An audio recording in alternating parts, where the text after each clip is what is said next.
April 8, 2005. Shortly before the start of the solemn funeral mass for John Paul II, his body was placed inside a coffin made of cypress wood. His face was covered by Monsignor Stanislaw Żywiec, his personal secretary, and by Bishop Piero Marini, the pontifical master of ceremonies, while a brief prayer was read. May his face, now hidden from our sight, contemplate your beauty, Lord.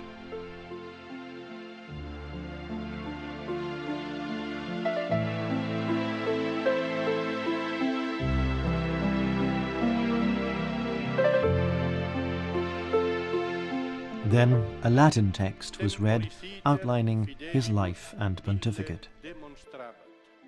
The pontificate of John Paul II was one of the longest in the history of the Church. Many changes of various kinds were experienced during that time. They included the fall of several communist regimes, events to which he himself contributed. He undertook many trips to various nations in order to announce the gospel.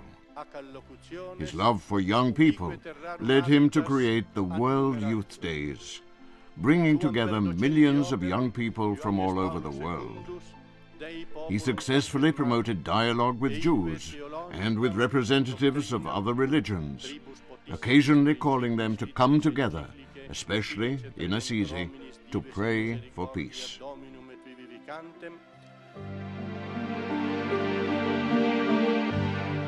The document was signed by those present, enclosed in a metal tube, and placed inside the coffin.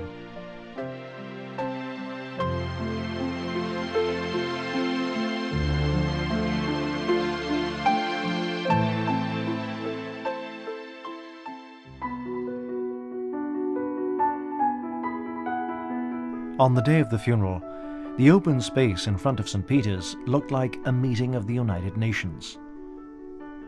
The most powerful men and women in the world were there, as well as representatives of different religions, while delegates from all the Christian churches stood around the coffin. An open Bible had been placed on the coffin. The wind blew the pages back and forth before a powerful gust closed the book altogether.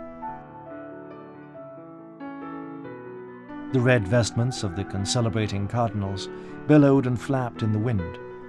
It was as though the Holy Spirit, who'd given the Church John Paul II in the first place, now blew on those called to elect his successor.